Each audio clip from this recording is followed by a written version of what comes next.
आपल्या दादाची दुःखद बातमी कळाली. आपल्या आदरणीय अजितदादांची बातमी कळाली. ती मनाला पटतच नाहीये. अनेकांना संपर्क केला, सगळ्यांनी सांगितलं, पण चॅनलवरती पण सुरू आहे, तरी पण विश्वासच बसायला तयार नाही की दादाचं अपघाती दुःखद निधन झालंय म्हणून. दादा म्हणजे खूप आता राज्याची खूप मोठी हानी झाली, खूप मोठं नुकसान झालंय. असा नेता होणे नाहीये. आता ही पोकळी भरूनच निघू शकत नाही कधीच. पुऱ्या राज्यावरती आता दुःखाचा डोंगर कोसळलाय. सगळ्या राज्यात दुःख आहे, सगळीकडे हळहळ व्यक्त केली.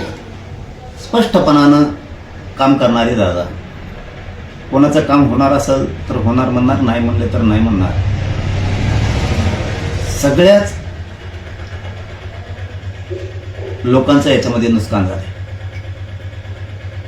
सगळ्याच सर्वसामान्य, सगळ्याच सामाजिक प्रश्नाची जाण असणारे, म्हणजे सगळ्याच जाती धर्माच्या लोकांच्या सामाजिक प्रश्नाची जाण असणारे दादा, ती खूप मोठी आता हानी झाली. सगळ्या जाती धर्माचे सामाजिक प्रश्न सोडवण्याचं काम दादा करत राहायचे. ते नुकसान आता कधी भरून निघणार नाहीये.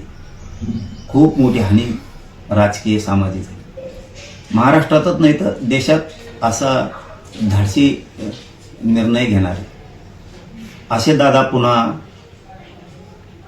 होणार नाहीयेत. की खूप शेतकऱ्यांपासून सर्वसामान्य सामाजिक सगळ्या जाती धर्मांच्या लोकांचं खूप मोठं नुकसान झालंय. आपल्याही समाजाचं खूप मोठं नुकसान झालंय.